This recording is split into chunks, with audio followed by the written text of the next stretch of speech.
Bonjour à tous et bienvenue dans ce podcast intitulé Dans la tête des boxeurs. Aujourd'hui, je vais avoir l'honneur de discuter avec Kenny Cherry, un boxeur ayant fait 10 combats chez les pros, mais qui est également un professeur de politique au cégep. Richard Blouin sera aussi de la partie, lui qui est juge et entraîneur, en plus d'être celui que je considère comme mon mentor. Je vais donc vous laisser vous présenter plus en détail, en commençant par toi, Kenny. Moi, c'est Kenny Victor Chéry. J'ai 43 combats de boxe amateur. J'ai 10 combats de boxe professionnelle. Je suis entraîneur certifié niveau 2 par Boxe Canada, prof de cégep. On continue à entraîner des boxeurs amateurs et pros. Donc, on continue à se battre. Ok? T'as commencé comment la boxe? Moi, c'est quand même assez singulier parce que je viens d'une famille de boxeurs amateurs. Donc, j'ai trois cousins, les fils de mon oncle. Ils ont eu respectivement 64, 27 et 8 combats de boxe amateur. C'est des gars qui s'entraînaient avec Jean-Pascal, Adonis Stevenson, qui sont devenus champions du monde, dirigeants chez les amateurs. Et moi, je voulais les suivre, évidemment. Mais qu'est-ce qui arrive, c'est que notamment ma mère, parce qu'elle m'a envoyé notamment à l'école privée, j'avais des bonnes notes à l'école. Elle était très réticente par rapport à ça. Comme, pourquoi tu irais te faire maganer la tête dans un sport de combat? Donc, à un moment donné, à l'âge adulte, 19 ans, je me suis dit, ben là, je suis assez grand pour prendre mes décisions tout seul. Je me suis inscrit dans un gym de boxe et je me suis dit dès le premier jour, ben, regarde, moi, je vais boxer. C'est ça que je vais faire. Ok, c'est bon, j'ai pas mal le même parcours que toi. Moi, avec, j'ai quand même une tête sur les épaules. Ma mère veut pas que je boxe, mais je vais sûrement finir par le faire, hein. Toi, Richard, c'est quoi ton background? Moi, j'ai commencé, mon premier idole en boxe, c'est bien drôle, là, mais il y en a beaucoup qui ont passé par là. C'est le premier Rocky. Évidemment. J'avais, je sais pas moi, 11 12 ans, puis j'ai vu Rocky à la télévision. J'ai vu un film de Rocky, puis là, je suis tombé en amour avec la boxe. Après ça, ben, en 76, il y a eu les Olympiques à Montréal. Donc, Sugar Ray Leonard, qui était un médaillé d'or, il est revenu se battre à Montréal après ça en 80, dans un des plus gros combats qu'il y a eu ici au Canada. Sugar Ray Leonard contre Roberto Duran. Roberto Duran, exactement. Et puis, voilà, moi, j'ai toujours aimé la boxe. Mais évidemment, moi, je suis un joueur de baseball quand j'étais jeune. Puis, bon, ben, comme beaucoup de parents, mes parents ne voulaient pas trop que je boxe. Puis, plus tard, quand j'en ai fait un petit peu, j'ai compris pourquoi ils ne voulaient pas que je boxe. C'est pas le fun. Mais, non, j'ai toujours adoré la boxe. Moi, j'ai un grand respect des boxeurs. Moi, c'est ma première affaire, c'est je respecte tellement ces gars-là. Pourquoi j'ai fait je suis devenu entraîneur et juge par la suite. J'ai beaucoup de respect pour les gars qui font de la boxe. Je trouve que c'est des gars qui sont courageux. En quelque part, je les envie. J'aurais aimé avoir ce courage-là de monter sur le ring et de me battre. Tu Ouais, c'est noble. C'est vraiment Oui, noble. je l'ai fait une fois à 32 ans. J'ai dit là, moi, je vais faire un combat de boxe dans ma vie pour dire je l'ai fait. Je vais me retirer après. C'était déjà établi que je faisais juste un combat. Mais avant de devenir entraîneur, parce que j'avais pas d'ambition de devenir juge à cette époque-là, je voulais juste devenir un entraîneur. Je voulais comprendre le processus du boxeur, par où il passait, l'entraînement, la perte de poids, la nervosité, le vrai combat. J'ai tout fait ça. Puis après ça, j'ai pris ma retraite, comme je l'avais dit. Et puis, pour ça, ben voilà, j'étais entraîneur. J'ai tout fait le parcours, là. Avant de devenir juge, j'avais été entraîneur, j'avais été gérant de boxeur, j'avais aidé des promoteurs sur le matchmaking, à trouver le matchmaking, en fait, c'est quand un promoteur dit je vais faire un gala telle date, je vais avoir tel gars qui vont se battre sur mon gala, il cherche quelqu'un pour leur trouver des adversaires. Donc, c'est ça, un matchmaker. Je l'ai fait pour deux, trois galas. J'ai fait plein de choses dans le monde de la boxe. Puis un jour, ben, je me suis fait offrir de devenir juge. Je vais sauter sur l'occasion. Ça va faire 9 ans bientôt. Ah, ok, ouais. D'ailleurs, t'as coaché Kenny. Kenny et moi, c'est une belle histoire. C'est une belle histoire. Moi, la première fois que j'ai rencontré Kenny, c'était au club de boxe Éric Huard à Mascouche. J'étais rentré là pour aller donner un petit coup de main. Et puis Kenny, je ne connaissais pas. C'est un jeune homme qui était en train de mettre ses raps. Puis là, il a fait bonjour, Monsieur Blouin. J'ai dit, comment ça, il me connaît, ce gars-là, tu sais? Ok. Parce que j'écrivais beaucoup d'articles à cette époque-là dans rds.ca. Je faisais des articles de boxe.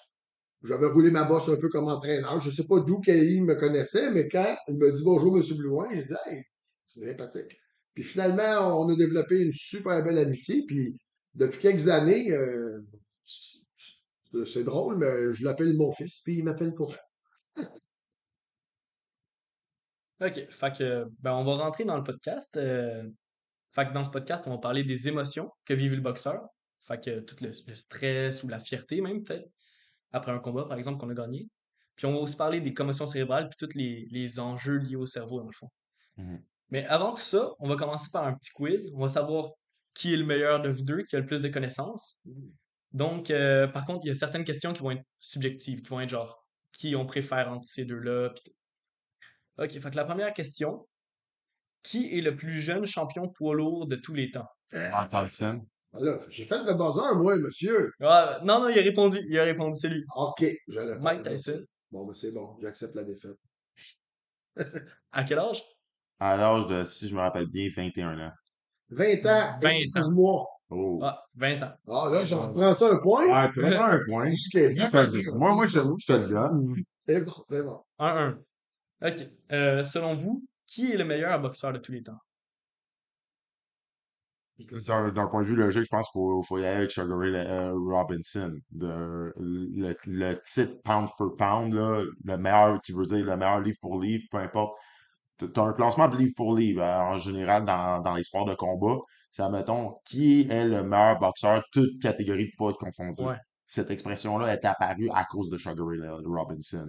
Parce que c'est un gars qui est parti de la catégorie des mi-moyens pour se rendre jusqu'au poids moyen, au mi-lourd, et être aussi dominant dans toutes ces catégories de poids-là. Autant capable de boxer que capable de se bagarrer.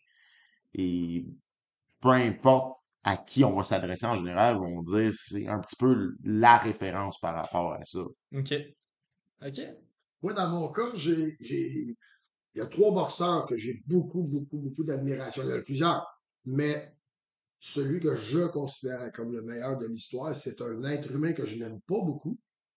C'est notre fameux Floyd Mayweather. Selon moi, Floyd Mayweather incarne la perfection dans un ring de boxe, Il c'est-à-dire a jamais perdu. toucher sans être touché.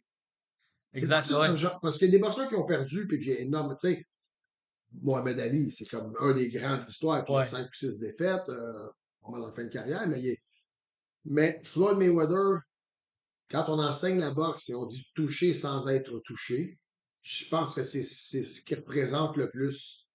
Selon moi, c'est le meilleur qu'il y a, même si j'aime pas beaucoup le monsieur, j'aime pas son Ouais, c'est. attitude, tout ça, mais c'est un gars il s'est pas fait toucher souvent dans sa carrière, puis il a touché souvent.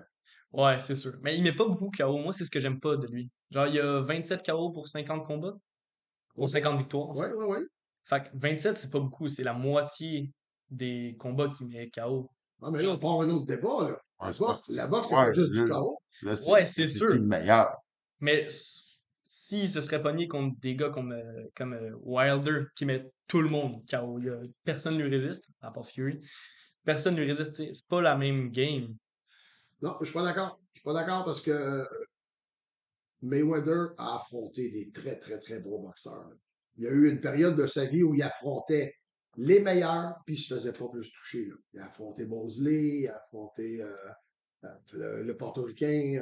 Ouais, ben là, attention, là, Richard, là. T'es en train de parler de Shane Mosley à 147 livres, 12 ans remove de son prime. Son prime qui est vraiment sa C'est période vrai. vraiment élite. Même chose avec Miguel Cotto. Miguel C'est ça. Cotto, dans 2012, c'est pas Miguel Cotto vraiment dans sa période d'or, Ouais, admettons Tout comme 2005-2007. ouais, Manny Pacquiao Ouais. aussi. Il était ouais. plus dans son prime quand il l'a affronté. C'est vrai. Effectivement, mais Floyd n'était plus dans son prime. Mais il reste quand même que je comprends ce que Richard veut dire par rapport à le gars, il a l'air parfait dans le ring. Ouais. Mais je peux pas le considérer comme meilleur dans l'histoire, malgré que je l'adore statistiquement, quand il y a tant de questions par rapport à qu'est-ce qui serait passé s'il avait affronté Shane Mosley à 135 livres? Ouais. Qu'est-ce que ça C'est serait ça. passé s'il avait affronté Oscar de la Hoya dans son époque dorée Ouais. au début des années 2000? Des gars comme Vernon Forrest, des gars comme Paul Williams, des gars comme Winky Wright. Entièrement d'accord. Floyd, ça va toujours rester ce point d'interrogation parce qu'il est si bon, mais C'est ça. Ah, tandis, bon point, bon point. tandis que d'autres boxeurs, il y a plein d'autres boxeurs, je sais pas si c'était qui des deux autres que tu l'as De nommé. la Hoya. Sugar Ray Ouais. Leonard. Sugar Ray Leonard, pour moi, c'est un gars qui a pris 2 retraites. Puis à chaque fois qu'il est revenu, il a battu Tommy Hearns, puis il a battu Marvin Hagler, qui étaient des tops de cette époque-là. Puis lui, il est revenu 2 fois de longs breaks, puis il a battu ces deux gars-là. Donc, Sugar Ray Leonard, pour moi, c'est un des très grands. Ouais, c'est tous des gros noms, là. Ouais, puis Oscar de la Hoya, moi, je me souviens que ça fait quoi, une vingtaine d'années, 25 ans, j'étais vraiment un fan de Oscar de la Mais Hoya. attends, là, corrige-moi si je me trompe, là, tu parles du combat entre Leonard puis Ernst 2 en 89, Oui, je pense que c'est ça. parce que c'est un match nul. OK, mais il l'a battu, Leonard.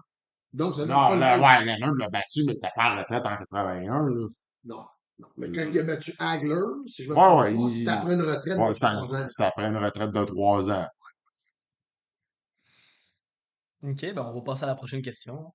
Fac, qui a connu le plus grand nombre de victoires consécutives? Ben, il y a Rocky Marciano qui a fait 49-0. Non, c'est le C'est Mexicain. Julio pas lui. César, Le c'est Julio Mexicain. César C'est vrai. Chavez. C'est vrai. Exact. C'est vrai. C'est au lieu il était comme 105-0, quelque chose de même, ou 100 victoires. Non, c'est un peu moins quand même. Mais Oui. ça, c'est sa fiche. À la fin, il y avait Ouais, comme c'est ça, il 105 avait victoires. 105 victoires après. Ouais. Mais consécutif, c'est pas ça. Pas drôle. Ça C'est doit être environ 95-96 Moi aussi, victoires. je pense. 87. Ouais, c'est Mais quelque tu sais, chose, hein. ouais, ça veut dire qu'il se battait, c'est combien de fois par année, mettons qu'il a fait une carrière de 20 ans. Oh, Tu sais, il y a sûrement eu des années de 15 combats, c'est Ouais, c'est c'est sûr. ça. comme Ouais. on compte des bons chauffeurs de taxi. Ouais, c'est ça. Ok. Qui est surnommé le Bronze Bomber? Ah, Deontay Deontay, Wilder. Ouais. Ouais, pendant environ 3 minutes. c'est ça, Ouais, c'est c'est ça. ça. Puis pourquoi? Est-ce que quelqu'un le sait? Ben, en fait, la raison, c'est un, à cause de sa force de frappe, et deux, parce qu'il a remporté une médaille de bronze aux Jeux olympiques de 2008 à Pékin. Ouais, exact. Puis c'est aussi, ça fait aussi référence à Joe Louis, qu'on appelle Effectivement. le Brown Bon, Bomber. ben, Ouais. Ok. Fait que, selon vous, qui est le meilleur entraîneur de tous les temps? Ça aussi, c'est un bon débat. ouais, c'est une Angelo Dundee, il était bon, mais il y avait des tellement. Qu'est-ce qui est bizarre dans ça, là? C'est que souvent, on juge l'entraîneur selon les réussites de ses boxeurs. Ouais, Ouais, exactement. mais Mais si tous Angelo, ces boxeurs réussissent, il y a quelque chose derrière. Ça veut sauf dire que. qu'Angelo Dundee, il a eu Mohamed Ali, médaillé d'or aux Olympiques. Après ça, il y a eu Sugar Ray Leonard, médaillé d'or aux Olympiques. Ouais. Fait que si tu donnes Angelo Dundee comme entraîneur à Richard Blouin n'aurait pas été champion du monde, je te le jure, là. Même avec Angelo Dundee comme coach. Donc, c'est une bonne question. Moi, je pense qu'il faut y aller au volume. Des gars qui ont entraîné beaucoup ou des boxeurs qui ont décidé d'aller s'entraîner avec ces gars-là une fois dans leur carrière, comme Freddie Roach en Californie. Effectivement. Freddie Roach, c'est un entraîneur qui il y a une période où tout le monde voulait aller se faire entraîner par Freddie Roach. Ouais. J'ai une anecdote par rapport à ça. Moi, il y a une dizaine d'années, j'ai été en voyage en Californie avec mon épouse. Et puis, j'ai dit, mon épouse, on va aller voir le gym de Freddie Roach. Parce que je voulais absolument aller voir cet entraîneur mythique. Puis quand on est rentré dans le gym, je le voyais. Puis je voyais qu'il était en train de faire un entraînement avec un boxeur, mais je n'étais pas capable de savoir c'était qui le boxeur. Je me suis approché du ring. Puis quand je suis arrivé juste sur le côté, c'était Georges Saint-Pierre. Ah, Il était en train de faire ok. des pads avec Georges Saint-Pierre, tu sais. Fait Ok. que même lui, il voulait aller se faire entraîner par Freddie Roach. Il y a beaucoup de boxeurs qui, une fois dans leur. Même je pense que j'avais déjà parlé à Ouais. Kenny à un moment donné. Dans le temps que j'entraînais Kenny, j'ai dit on va prendre l'avion, toi et deux, on va aller passer une semaine en Californie, on va aller au gym de Freddie Roach. Tu sais. Ouais, vous allez vous entraîner comme lui, là. Ouais, puis tu as le droit de faire ça. Tu l'appelles, tu Ouais. lui demandes, j'aimerais ça, il va te dire dans son horaire. Puis souvent, ce que je trouve sympathique des entraîneurs de boxe, c'est ça. Ils vont, même s'ils ne te connaissent pas, souvent, ils vont te donner une chance d'aller dans son gym. Effectivement. Ouais. Puis toi, t'avais-tu une autre réponse ou... Écoute, moi, je partage grandement l'opinion de Richard là-dessus. L'affaire, là, c'est que de nos jours, là, la plupart des gros entraîneurs qu'on connaît, là, oui, c'est des questions de volume, mais ils obtiennent souvent des produits pour la plupart du temps finis. Ouais, ok, ouais, je comprends ce que tu veux dire. Alors, rendu là, là, ça devient une question de perception personnelle, mais des gars, mettons, qui ont entraîné des James Toney comme des Bowie Fischer, etc. Moi, des gars qui ont passé de leur carrière amateur pour professionnel avec des athlètes, qui se concentraient seulement sur cet athlète-là. Comme...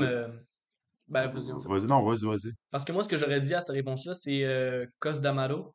Ben, j'ai failli dire Cos d'Amado, parce que pour de vrai, je pense que c'est le meilleur exemple, C'est ça. au sens où est-ce que il a parti Floyd Patterson de rien, puis il a parti Mike Tyson de C'est ça. rien. Tous les deux, ils les ont vraiment recrutés quand ils savaient pas boxer. Puis c'est Exactement. devenu des champions, tu sais. Donc, je pense que ça serait comme le meilleur exemple de succès amateur et pro, parce que, surtout dans le cas de Floyd Patterson, parce qu'il faut oublier, Patterson, il a remporté l'or aux Olympiques. OK. Donc, avec Cossi D'Amato comme coach, pour après ça devenir champion du monde poids lourd. C'est ça. Donc, ça donne une bonne indication vraiment de la qualité d'entraîneur de la personne. C'est ça. Fait quatrième question. C'était rendu combien, là, les points? On les a pas comptés. On va dire pas Ah, OK, mais de toute façon, ça va finir match nul. Ouais, Moi, c'est ça. Kenny, on fait sûrement. toujours des matchs nuls. Qui a été... non, attends, excusez-moi. Qui est le plus vieux champion de tous les temps? Genre, qui a été champion le plus vieux? Bernard Hopkins. Ah, On ok. est dans le même temps. À 50 ans. 50 ans. Ouais. C'est vieux, là, tu sais. Bon, c'est pas si vieux que ça. Moi, j'ai Non, 50 c'est ans. jeune, ouais, c'est vraiment jeune. Mais je suis loin d'être un champion. Peut-être dans d'autres choses. Oui. Ça, moi, c'était une question piège. Je voulais que vous disiez George Foreman.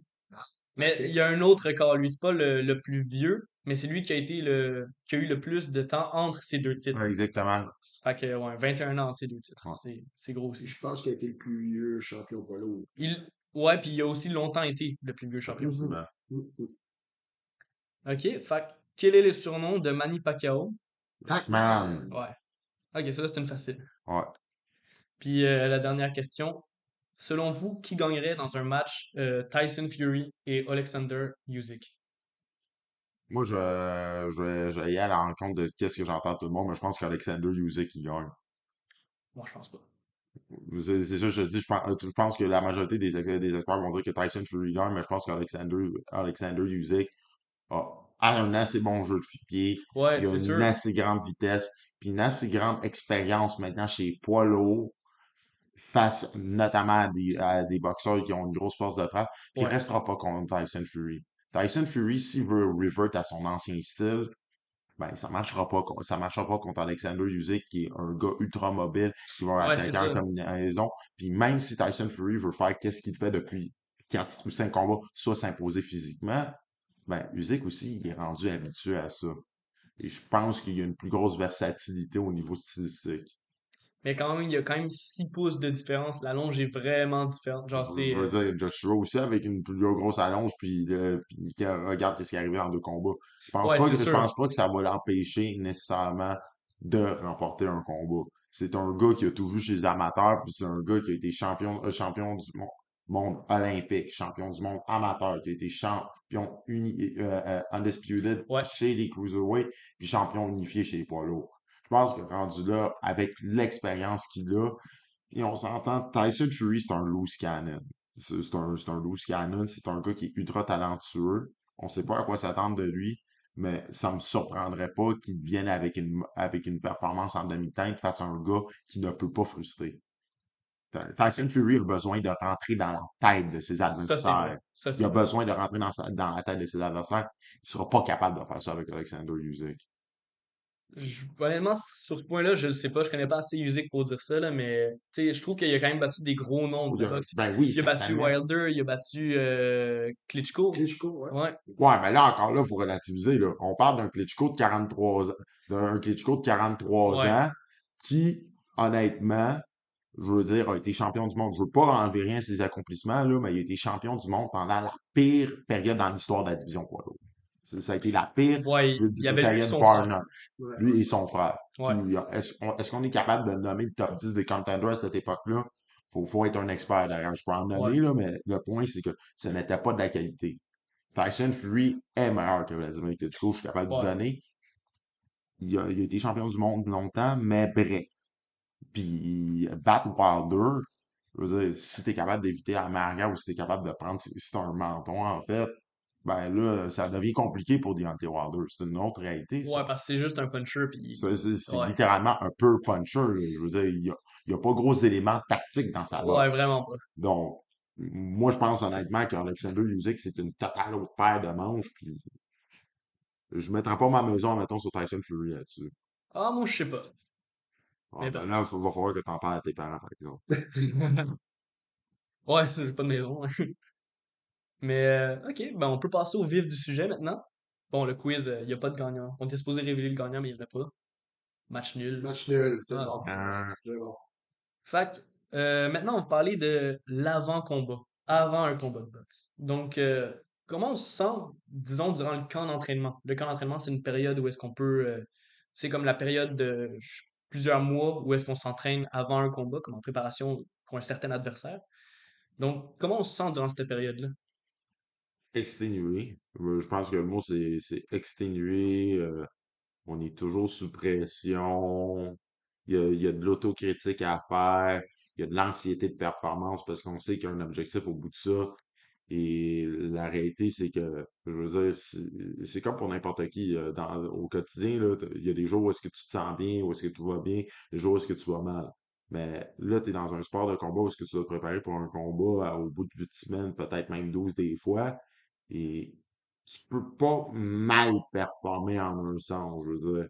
Parce que tu sais que chaque jour te rapproche vraiment de ton examen final, tu n'as pas le choix de le passer ton examen. Ouais, Donc, parce il y a cet aspect de préparation au niveau des émotions qui est comme, en bon québécois, ça brûle, ça tire du jus. Donc, faut que tu sois vraiment fort mentalement pour faire face à cette pression qui vient avec juste même la préparation.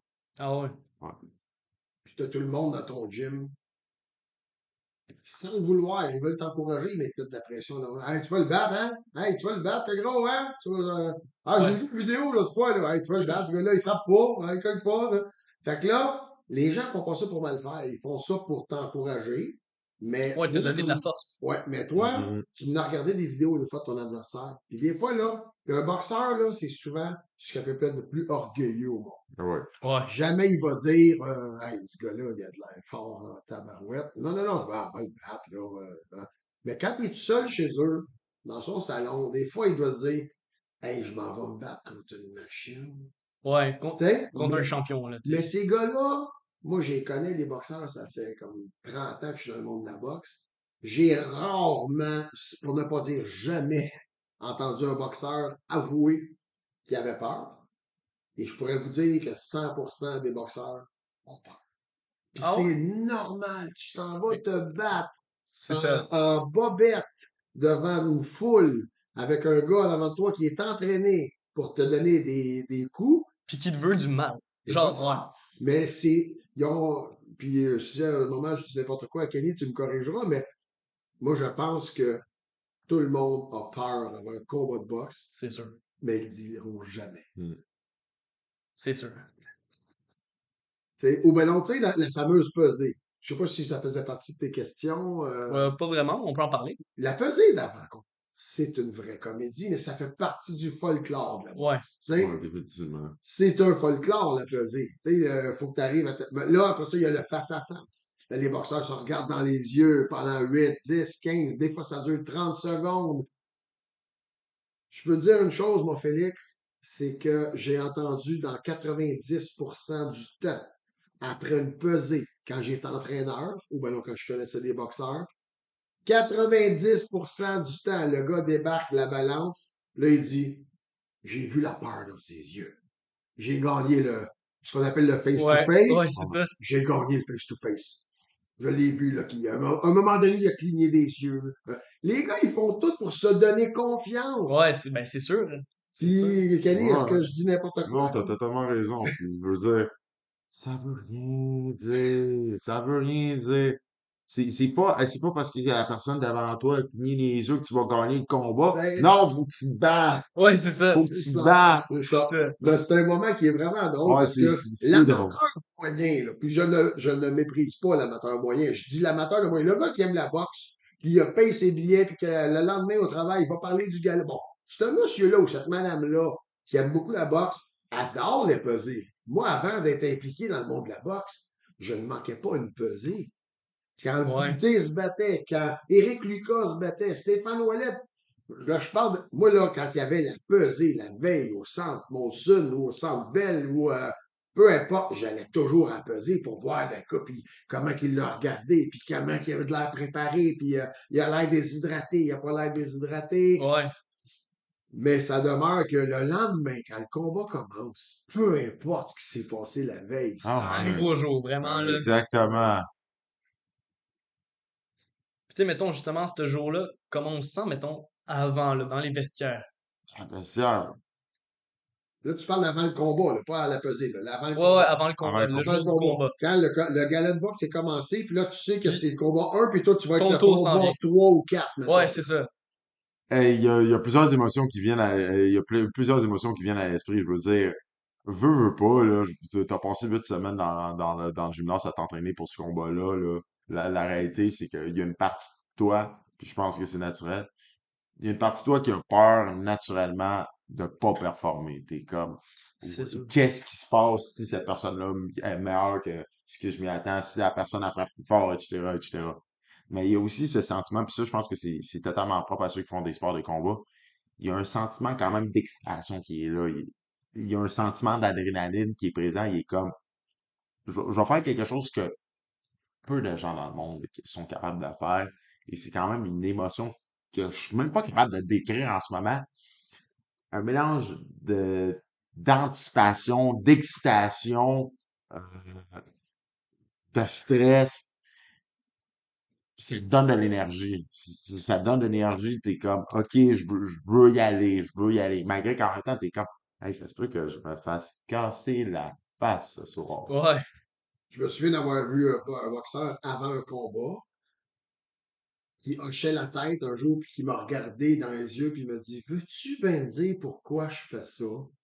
Ouais, ok. Mhm. Veux-tu C'est... bien me dire pourquoi je fais ça? Puis là, après le combat, il avait gagné son combat, le gars, puis il a dit, ouh, j'ai hâte à mon prochain combat. Ouais, c'est ça. Mais le Mais stress d'avant-combat toute est. la pression, toute l'anxiété est là, tu sais. Tu Exactement. sais, moi, selon mes recherches, tu sais, j'ai fait beaucoup de recherches pour faire le podcast. Il y avait beaucoup de boxeurs qui pensaient que, tu sais, l'adversaire était meilleur, que eux ils sont moins bons que ce qu'ils pensaient finalement, tu sais.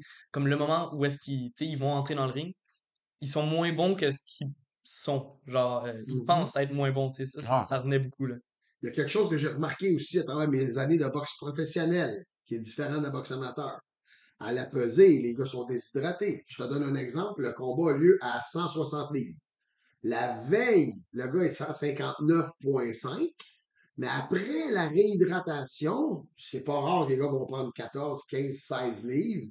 Ouais. Donc, ce que j'ai remarqué, moi, à l'époque où je coachais, juste avant le début du combat, quand j'étais dans le ring avec mon boxeur, puis je regardais l'adversaire en face, je faisais ah! Il est donc bien gros. Ouais, il est Il est, plus beau que ce qu'on il pensait il finalement. je voyais pas que mon boxeur aussi avait pris 14 livres. Je le voyais pas, ça. Ouais. Mais je regardais le gars en face, je disais, oh, il est bien plus gros qu'hier, Colin. Ouais. Hein, toi, tu ressens ça dans tes combats, que le gars que tu as vu la veille à peser, il est donc bien plus gros qu'hier ou non? tout le temps, parce que moi, ma déshydratation est quoi? 4, 3, 4, 5 livres, je reprends 3, 4, 5 livres. Parce, Ça arrive souvent que on arrive dans le ring, je suis comme, bah, ben, il est 15 livres plus lourd que moi. OK. parce que toi, tu boxes vraiment à ton poids. Ben, c'est aussi que, je veux dire, j'ai un travail à temps plein, faut que je trouve le temps de m'entraîner, faut que je trouve le temps d'entraîner du monde. Ouais, c'est sûr. Tout le monde, puis ça revient avec l'avant-combat. Faut que tu sois capable de faire une bonne planification au niveau de l'horaire. Donc, ça fait en sorte qu'à partir de ce moment-là, ben, je vais pas me taper, admettons, des déshydratations de 15 livres alors que je viens de m'entraîner, puis alors que je dois aller travailler au cégep, Ouais, puis c'est ça. enseigner à des étudiants, là. C'est ça. Exactement. Donc, D'ailleurs, on peut en parler de ça, mettons, comment ça se passe avec tes étudiants? Tu sais, ils te voient-tu avant le combat, tu sais, devenir stressé? Tu leur dis-tu ça, que tu vas faire ben, un combat? ils savent, je veux dire, les nouvelles traversent vite à cause des réseaux sociaux, mais je veux dire, en général, la seule chose qu'ils vont voir, c'est, admettons, peut-être moi avec une cruche d'eau, admettons, en processus de hyperhydratation pour perdre plein d'eau, des affaires de même, mais essentiellement, je veux dire, ils voient pas ils voient pas, comment je veux dire, le centre de qu'est-ce que je fais. Ok. Ouais. Mais tu sais, tu leur dis-tu que ça se peut que le prochain cours, tu reviennes magané, puis Ah que, ouais, tu sais, ouais, je leur dis tout le temps, ils savent, écoutez, soyez pas affolés si lundi je reviens avec un œil au beurre noir ou ouais, quelque chose comme ça, là. Ils sont conscients de qu'est-ce que je fais, là. ok. Tu sais, pour ceux qui sont vraiment stressés avant les combats, là, il y avait Mohamed Ali qui avait fait une technique, ben, qui avait comme créé une technique, c'était de se convaincre soi-même qu'on est le meilleur. Tu sais, I am the greatest. Genre, je suis le meilleur. Ouais. Mhm. Lui, il disait ça, puis c'est lui qui s'est surnommé The Greatest. Ça, c'était sa technique. Puis d'ailleurs, tu sais, avant un examen ou avant, tu sais, avant n'importe quoi, que tu es stressé, tu peux le faire. Ça marche. Mhm. Mhm. Tu sais. Fait que c'est ça. Fait qu'on peut passer à durant le combat. Fait que quand la cloche retentit, à quoi on pense? Écoute, moi, c'est très simple. Je suis comme, faut que je prenne le centre du ring, il faut que je lance le premier coup du round. OK? Faut que je sois capable de m'imposer rapidement. Fait que tu penses tout de suite à OK, je vais le. Faut que j'aille au centre, faut que j'impose mon rythme. Faut pas que je le laisse s'imposer. Faut pas que je le laisse devenir confortable. Ouais, c'est sûr. Je veux dire, il y a cet aspect-là dans le boxe que tu sais de toute manière que tu vas te faire frapper durant un combat, mais tu veux donner. Parce que là, faut se rappeler quelque chose. La boxe, c'est un sport de perception. C'est un sport de perception. Il y a plein de combats là, où est-ce que peut-être que le fan moyen va dire que OK, ben lui, il a gagné le combat. En final, les juges donnent pas le combat à l'autre. Ouais. Donc, tu, le but, là, en essayant de faire ce que je fais, c'est de donner l'impression aux trois juges, peu importe l'angle, c'est moi qui est en contrôle de ce qui se passe dans le ring. OK. OK, fait que tu penses tout de suite à. Tu penses vraiment aux détails techniques là, Ah, du combat, là. j'ai pas le choix, là. Ouais. J'ai pas le choix. Parce que moi, je sais pas c'est quoi que juge un, juge 2, juge 3, ils pensent, puis tu sais, théoriquement, là, t'as quatre critères de base pour un juge pour juger, Richard peut le confirmer. Mais il y a une réalité, c'est que chaque juge étant des êtres humains comme tout le monde, là, je veux Ouais. dire, nous sommes des êtres humains, il y a toujours un aspect que chacun d'entre eux va vouloir privilégier.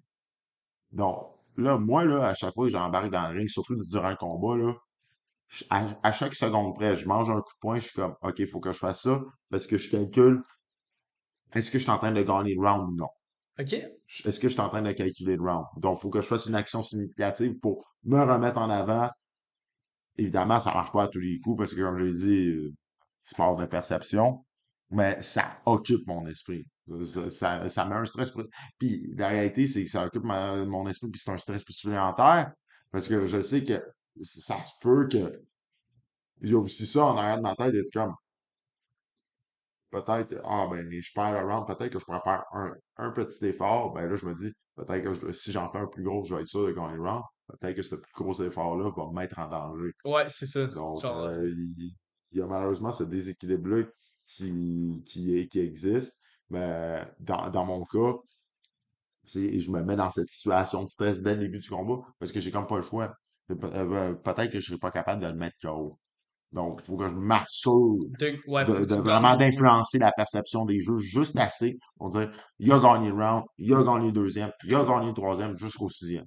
Donc, c'est vraiment comme ça que ça se passe, du moins dans ma tête dès le début de la cloche. OK. Puis, tu sais, avec la concentration, tout ce que tu penses, t'entends les cris du public? Ça, c'est une question que Ah, je me ben suis ouais. toujours demandé. Ah, ouais, ouais, définitivement. Ah, tu les entends? Ouais, t'entends les cris du public, t'entends les cris des adversaires, t'entends tout.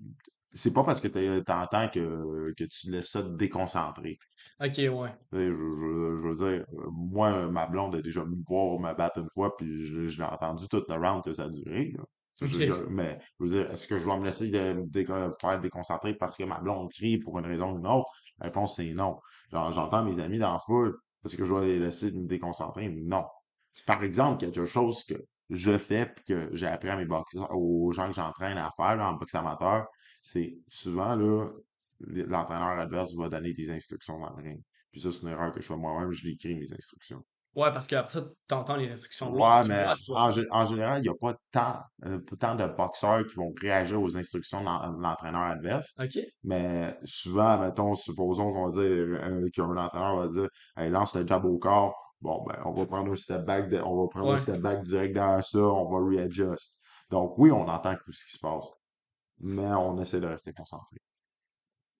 Puis, tu sais, est-ce que tu ressens vraiment la rage de l'adversaire, tu sais, ou c'est pas, c'est vraiment juste un sport, puis il n'y a pas de rage, c'est.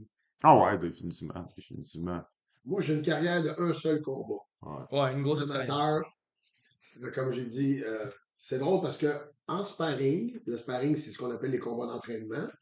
Hein, je m'entraînais souvent avec les deux, trois mêmes gars. Puis avant de se battre, si vous voulez, on se donnait une petite claque. Hey, le gros, on se fait pas mal. Hein? Non, non, non, c'est correct. Puis on se faisait des petits sparring légers. Ah, J'avais le vieil entraîneur A.B. Purvin, à l'époque, Que Dieu a son nom. que Dieu ait son âme, qui est décédé à 99 ans, Ouais, mais qui a entraîné des boxeurs jusqu'à 96, je pense. ouais, Ok. exactement. Mais moi, quand j'étais dans le gym à cette époque-là, c'était un jeune A.B. Purvin de 84 ans qui était un de mes entraîneurs. Puis un jour, il nous avait engueulé, moi puis mon partenaire d'entraînement, en nous disant, si vous vous battez comme ça, le soir de votre combat, vous allez perdre.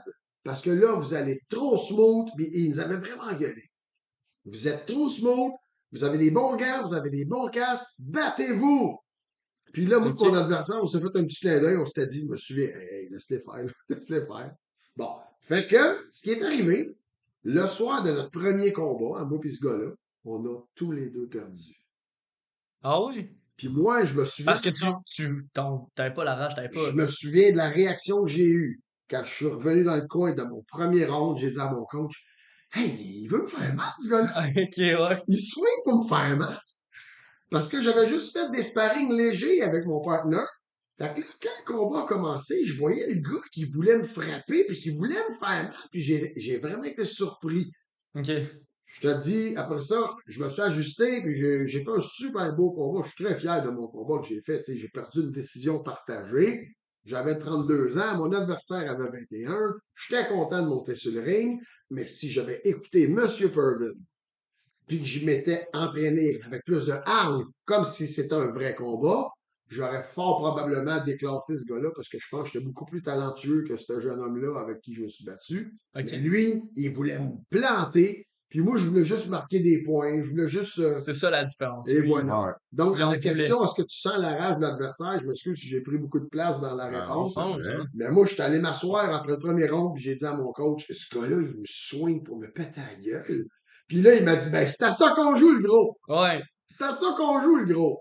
Fait que là, au deuxième round, au troisième round, j'étais moins poli. Puis là, je pense que je suis vraiment, tu sais. Mais oui, quand tu t'entraînes trop léger, ben, quand il y a un vrai combat, fait que c'est pour ça que, comme dans n'importe quel sport, on dit on joue comme on s'entraîne.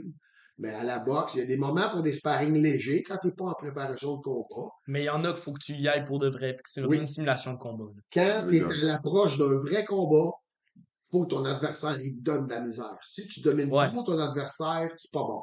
Ok. Mais en même temps, l'adversaire de combat d'entraînement, souvent, s'il te donne trop de misère, ben là, ça joue sur ta confiance. Tu dis, hey, je suis même pas capable de dominer mon adversaire d'entraînement que je vais faire au vrai combat. C'est ça, ok. Fait que, il y a beaucoup de choses qui Beaucoup se passent. d'aspects. Ben oui. Fait que c'est un affaire qui est très. La préparation d'un vrai combat versus l'entraînement, ce qu'on appelle dans le lousse. L'entraînement que il n'y a pas de combat de prévu, je vais au gym, je vais m'entraîner. C'est pas pareil. Mais quand tu as un combat de bouquet, ben là, le gars avec qui tu fais ton entraînement, il faut qu'il te donne de la misère, mais en même temps, il faut que tu domines ce gars-là pour te donner la confiance le jour du vrai combat. Ok. C'est un mélange, en fait. Ouais, ouais, ouais. Exact. Ok, fait que durant le combat, mettons, toi, je sais que t'aimes pas ça voir tes athlètes manger des coups. Tu sais, tu m'avais dit ça un moment donné, t'aimes pas ça voir les gens ben, tu sais, que t'as enseigné, ceux à qui t'as enseigné, t'aimes pas ça qu'ils se prennent des coups pis tout. Fait que comment tu te sens, toi, quand tu vois ça, quand tu vois qu'ils perdent le round? Terrible. Moi, là, quand j'étais entraîneur, parce que les boxeurs que j'ai entraînés, c'est des gars que je développe des sentiments. Moi, j'aime Ouais, ces gars-là. Moi, Kenny, là, je l'aime, ce gars-là. Puis moi, Kenny, quand il mange un coup de poing, il me fait mal à moi aussi. ok, Hein? Fait que je mets beaucoup d'emphase sur la défensive. Je mets beaucoup d'emphase sur c'est toi qui imposes ton rythme. Le combat, là, c'est pas l'autre gars qui décide comment il va se passer. C'est toi. ok, Tu décides comment ça va se passer. Mm. Mais on sait bien que ça ne se passe pas toujours comme ça. Fait que là, quand tu vois ton boxeur sur un 4 rondes qui a perdu les deux premiers, là, tu dis, on ne peut plus gagner le combat sauf s'il y a une chute au plancher. ouais, Ou sinon, tu peux au moins t'en tirer qu'une nulle. Mais si tu vois que l'autre gars il est beaucoup plus fort que ton boxeur, c'est terrible. C'est terrible. Parce que moi, en tant qu'être émotif, j'aurais tendance à dire à mon boxeur, gars, on va arrêter, tu vas perdre. Mais ah, le tu boxeur, jetterais l'éponge. mais le boxeur, il veut pas, lui. Le Ok, boxeur, il dit, je suis là pour me battre. Puis laisse-moi c'est me battre. Puis sûr. arrête pas mon combat. Tu sais, avant, moi, j'étais l'entraîneur de Martin Desjardins, qui est un gars qui ne gagnait pas souvent, mais qui est un guerrier incroyable. Puis Martin ne voulait pas que je l'arrête, tu sais. Mais je l'ai quand même arrêté à deux reprises. Ah ouais, Mais Kenny corrigera, mais un boxeur va jamais vouloir que son coach arrête le combat. Non, Parce effectivement. que t'as toujours une chance, en fait. Ouais, Tu sais, théoriquement, t'as toujours tu une peux chance. toujours le mettre KO. Ouais, exactement, théoriquement, tu peux toujours le mettre KO. Mais voilà, le premier combat à Martin Desjardins, là, je l'avais entraîné un peu, mais le soir du combat, je pouvais pas être dans le coin parce que j'étais pas un vrai entraîneur à l'époque. Mhm. J'étais dans les estrades, je capotais. Il a gagné son combat. Mais à chaque fois qu'il mangeait un jab, Tu le sentais. j'étais comme ah, ça doit. Tu sais, pauvre gars. Puis là, quand il a gagné le combat, là, j'étais comme je suis de gagner à la loterie. Là, tu sais. OK. C'est terrible quand tu connais le gars sur le ring. Ouais, Quand tu le c'est ça. connais pas, c'est moins pire, mais quand tu le connais, c'est ton chum, tu l'aimes, tu veux pas qu'il mange des Ben, tapes. c'est sûr, c'est Ouais. sûr. C'est pour ça que ma mère veut pas que je fasse de boxe. Ah, c'est sûr, C'est c'est un bon sûr. coach, c'est correct. Puis tu sais, mettons, ben là, on va. C'est une bonne transition. Fait que physiquement, du côté du boxeur, comment on se sent? Physiquement, pas mentalement. Durant le combat? Ouais. Tu sais, on sent-tu les coups vraiment rentrés ou de Oh, l'adrénaline? oh, oui, oh, oui, oui, oui. Quand j'entends le gars dire ça fait pas mal. Ah non, non, ça fait mal, là. Je veux dire, tu te bats avec des gants de 10 ou 8 onces en crin de cheval ou en cuivre véritable. Tout dépendamment de la force de frappe de quelqu'un ou du volume de coups que tu reçois, t'as, t'as mal partout pendant le combat. Qu'est-ce qui te fait poursuivre? C'est littéralement l'adrénaline, là. Ouais, c'est C'est ça, vraiment ok. l'adrénaline qui te fait poursuivre. Je veux dire, si quelqu'un te dit, là, comme je le dis, ah, j'ai pas mal, là, c'est un mensonge. C'est un mensonge, littéralement, là. Mais il se Une fois convainc. qu'on entend un boxeur après un combat qui a perdu, puis qui va dire ouais, il a perdu, mais il m'a pas fait mal. Il m'a pas fait mal. Ah, définitivement. C'est drôle parce que un enfant de 4 ans va te donner une claque puis ça fait mal. Ouais. Fait qu'imagine un boxeur entraîné, solide, qui. Mais encore là, on retombe dans l'orgueil, dans le Mais, côté dur de ces mais gars-là. je pense aussi que souvent, quand les boxeurs disent ça, ils veulent dire aussi peut-être qu'ils n'ont pas été Ils m'ont ébranlés. Ils ébranlé, m'ont pas c'est ça. ébranlé. Ouais, c'est ça, J'ai pas ok. été en danger de me faire passer le corps. C'est ça, Exactement. il y a pas C'est ça peut-être la aussi de. distinction que les femmes devraient faire là-dessus. Parce que oui, on se fait faire mal quand même. Mais peut-être que t'as pas passé proche d'être KO, C'est ça. mais c'est sûr t'as mal, là. Ben oui. Je veux dire, j'en ai mangé des coups de poing là, pendant des rounds que j'étais comme OK, celle-là, je l'ai senti, il faut que je continue quand même. C'est une réalité. Ouais. Bon, ben, on peut passer à la gestion de la victoire. Ouais. Donc toi, ben, t'as déjà gagné, fait que tu peux nous parler de ça. Fait que quand on gagne un combat, tu sais, il y a toute une sensation d'euphorie, tu sais, ou pas tant. Il y a vraiment une grosse sensation, tu sais, t'es fier. Ça dépend des combats. Il y a certains combats où est-ce que quand je pourrais dire, t'as tellement travaillé pour que oui, il y a cette euphorie-là. Il y a des victoires aussi où est-ce que. Puis en même temps, je pense que ça dépend aussi de la personnalité des gens. Là. Moi, je suis quand même un perfectionniste, puis je suis quand même très critique de ma personne. Donc, je suis comme, oui, je vais être content, mais je suis comme, OK, il faut que je fasse ça, faut que je fasse ça, faut que je fasse ça. Parce que c'est mal passé. Oh, excuse. Kenny, là, après une victoire, tu vas lui sauter au cou, tu vas le féliciter, tu vas dire bravo, il va dire ouais, mais mon crochet, il sortait pas Ouais, aujourd'hui, hein. ok, ouais. Ouais, mais Kenny, t'as gagné 5 rondes sur 6. Ouais, mais j'aurais pu gagner les 6 rondes, là. La ronde que j'ai perdue, là, je l'ai laissée. Kenny, t'as. Fait que Kenny fait partie de ces boxeurs qui ont de la misère à apprécier une victoire, sauf, je me souviens qu'une fois, il est allé se battre dans la région de Philadelphie ou Ouais, en non. Pennsylvanie, en tout cas, contre un local. Le gars, il avait ses chums, sa famille, ses gars de la shop, il avait toute sa gang dans les estrades. Un grand boxeur gaucher, pas commode. On sait comment on book des combats. Hein? Ton gars local, tu veux y avoir un adversaire qui va lui donner une bonne opposition, mais tu veux que ton gars gagne quand tu es promoteur. Donc, en appelant Kenny, eux autres pensaient que Kenny irait perdre. Kenny a battu ce gars-là. Je pense que c'est une de ses victoires les plus satisfaisantes. Oh, ouais, définitivement. Ah Tu ouais, t'en vas te battre chez le gars, dans son patelin, devant sa gang. Puis c'est je me sûr souviens que. que Kenny m'avait dit Rick, je suis allé casser son party. Ok, ouais. Ah, non, c'est vrai. Non, ça, c'était très satisfaisant. Je pense aussi que ça dépend du contexte. Ça dépend du contexte, je veux dire. Si on était en pleine pandémie de COVID-19, c'était difficile d'aller aux États-Unis. On s'est ramassé là à se battre. Puis, comme je disais, moi, on m'a amené là pour perdre.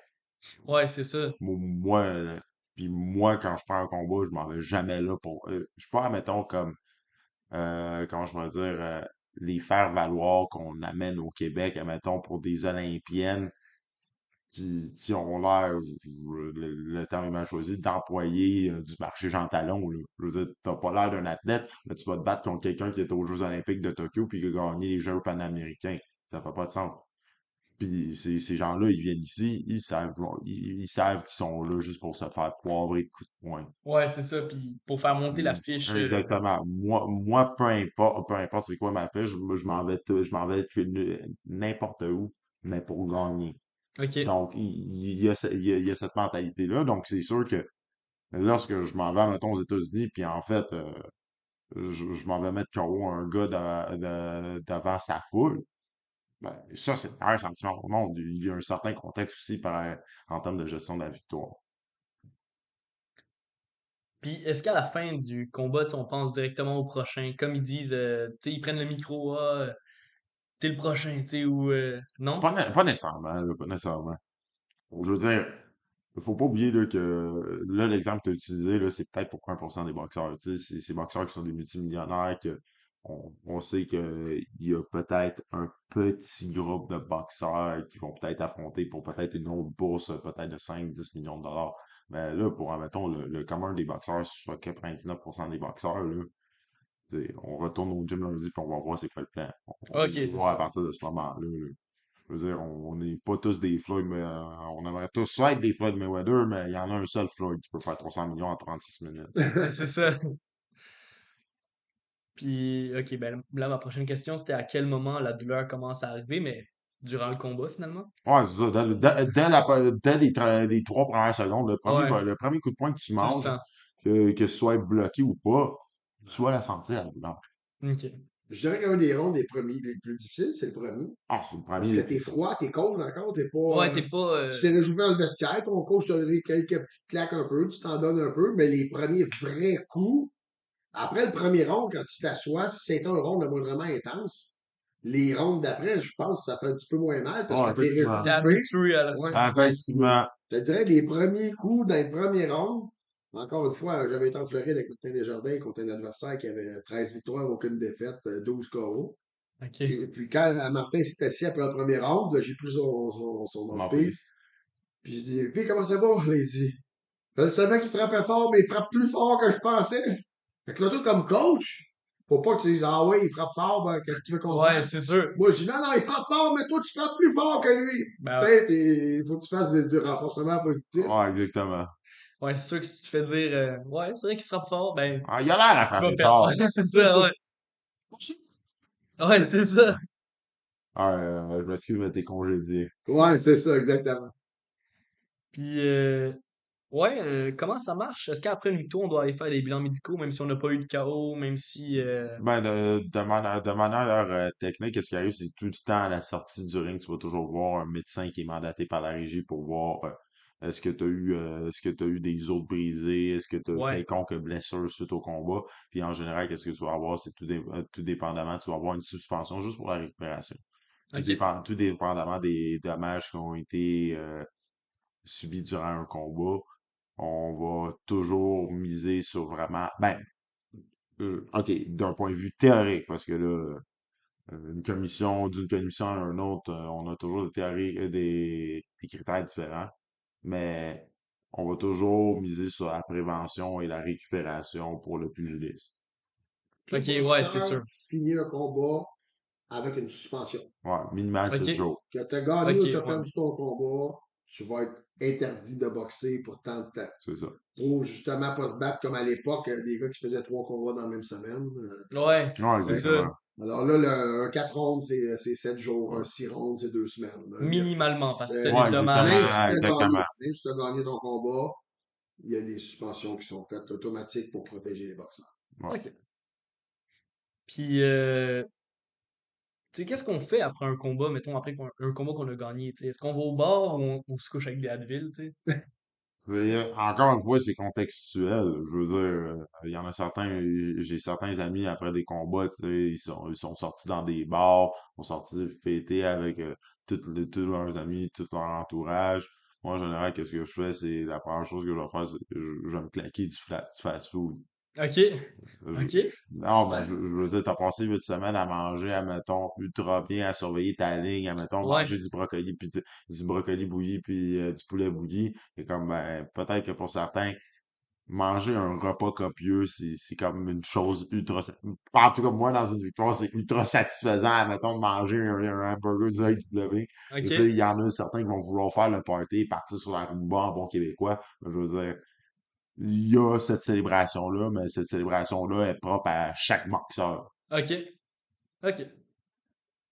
Puis mettons un entraîneur, ça fait quoi après? Ben, j'imagine que vous restez tous ensemble, là, tu sais, que vous fêtez ensemble. Ouais, la C'est plupart du ça, temps. Ouais. un entraîneur et un boxeur, là, c'est un couple. Ouais, Ouais, C'est ok. une équipe, c'est un couple.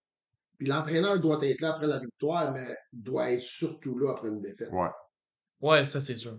Quand ton boxeur a perdu, tu lui dis pas, ben, bye, on s'en va au gym. Non, non, tu restes avec lui jusqu'à temps que lui, il te dise, bon, ben, c'est beau, là, bye, coach, bonne soirée, là, tu sais. Ok. Mhm. Parce que moi, j'ai suivi des boxeurs après des défaites à aller manger, ouais, ben, des fois, ils sont à l'hôpital. Le, Ouais. C'est vrai, ça? C'est vrai. le boxeur, c'est à l'hôpital, il y a eu une commotion, il y a eu une déshydratation, il y a eu. Fait que tu vas à l'hôpital avec ton boxeur, Ouais. Puis tu tu sais. gardes un œil sur lui, en fait. Ben, là, Exactement. rendu là, le médecin ou l'infirmière va dire c'est beau, monsieur, on s'en occupe, vous pouvez partir. Tu peux partir ou tu peux même rester dans la chambre. Ça Mhm. dépend. Ouais. Mais ton boxeur, c'est lui qui est le plus important. Donc, comment lui se sent, s'il dit coach, ça va être beau, OK, parfait. Ouais, Mais des fois, après une défaite, il faut que tu restes beaucoup avec ton boxeur, plus qu'après une victoire. c'est vrai. Ok. Ah ouais. Puis, ok. Ben, on peut passer à la gestion de la défaite. Ça va être tout un sujet aussi. Il y a beaucoup de choses à dire là-dessus. Mhm. Fait que, tu sais, c'est vraiment important de bien gérer une défaite parce que ça peut avoir beaucoup de répercussions sur la carrière. Tu sais, les bourses ils peuvent baisser, tu sais, Ouais, effectivement. toutes tes opportunités ils peuvent baisser parce que, tu sais, des fois, quand tu gagnes beaucoup, t'as des meilleurs boxeurs, t'as des meilleures bourses, tout ça, toute ta carrière est en jeu quand tu perds, en fait. Fait que c'est ça. Fait que comment on se sent après une défaite? Ah, tu te sens comme de la merde.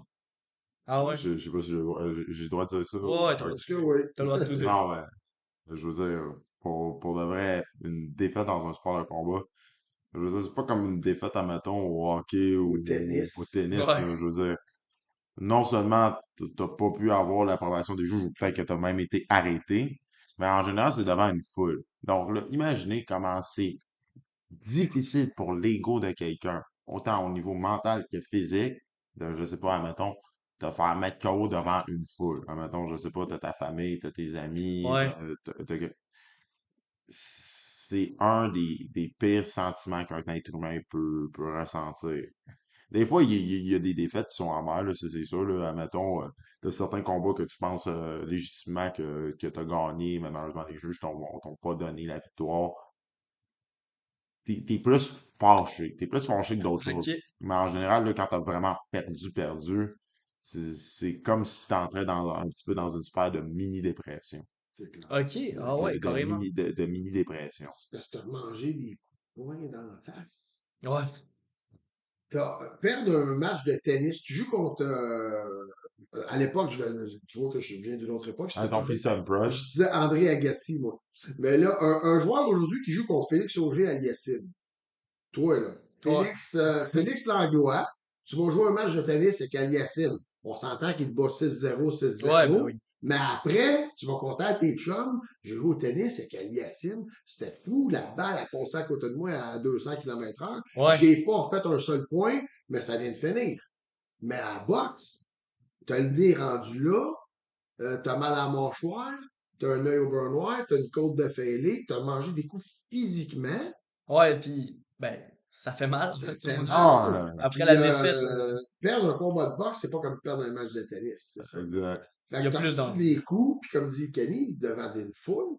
Tu Ouais. sais, fait que non, non, non, moi je me suis retrouvé une fois dans ma vie dans une bagarre de rue. Moi, je suis pas un gars qui se bat sur la rue, mais c'est arrivé une fois que j'ai pas eu le choix. J'étais comme dans une semi-bagarre générale avec mes chums, on avait 22 ans. J'ai eu un down qui a duré une semaine après.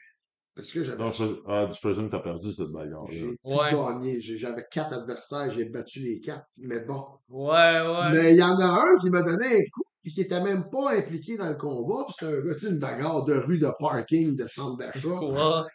Mais bref, j'ai eu une mini-dépression après de dire, ce gars-là m'a frappé, il m'a donné des coups sur la tête, puis je le connais pas, puis bref, OK. j'étais fragile émotivement la semaine après ça parce que Hmm. j'avais reçu des coups de poing. Ouais. Tu sais? Fait que, imagine un combat que tu t'es entraîné, tu pensé de gagner, puis non seulement tu as perdu, tu t'es fait arrêter, tu as mangé de Ouais, rince. Fait que là, tu te sens, c'est là que le support de tes proches est Mhm. important. c'est sûr. Tu sais, puis là, Tu sais, puis de revirer une défaite en victoire, là, ça va être au niveau des opportunités. Dans le sens où, là, tu viens de perdre, les autres gérants des autres boxeurs vont penser que tu n'es pas si bon que ça. Fait que ça se peut que tu aies une bonne occasion de te reprendre parce que là, il dit, ah, il n'est pas si bon que ça, lui, il a perdu. On va l'amener contre toi. OK. Tu comprends? OK, j'ai pris un peu de ce que Lui, tu dis. il gère, mettons, Félix Langlois. Puis là, je vois que Kenny Sherry vient de perdre un combat. Fait que je dis, bon, ben, gars, Félix, on va se battre contre ce gars-là. Il a perdu son dernier combat.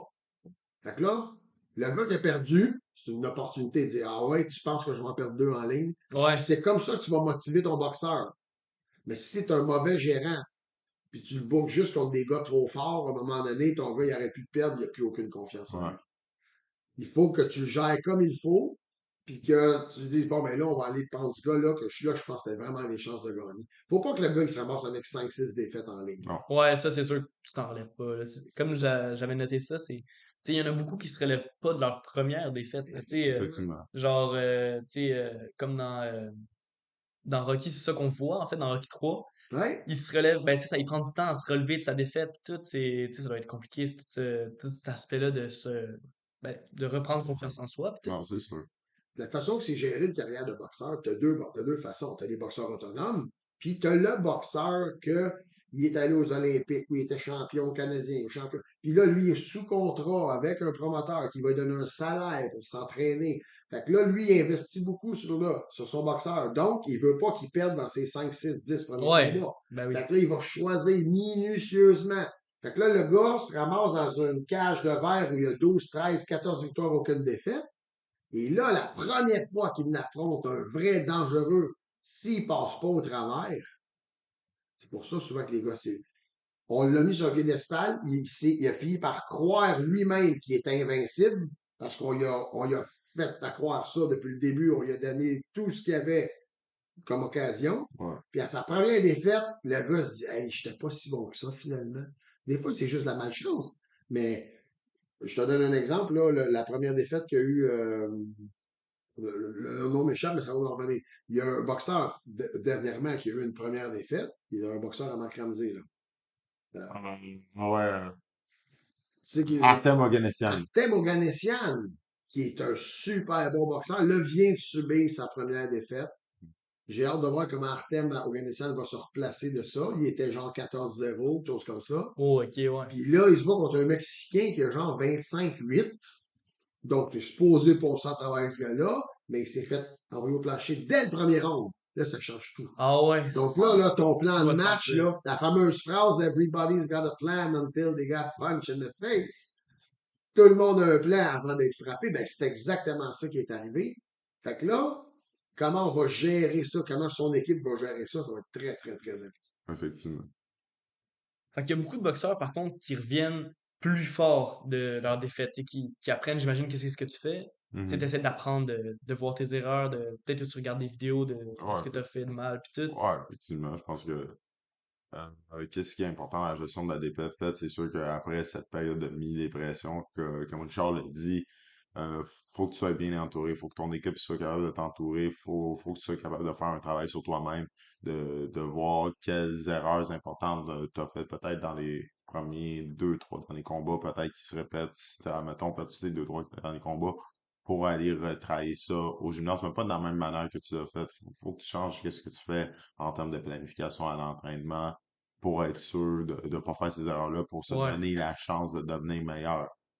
Il y a cette certitude-là qui est toujours là. Cette gestion de la défaite, elle se peut pas, elle se fait pas seulement au niveau seulement des opportunités de combat, mais aussi au niveau de la planification de ton entraînement ultérieurement.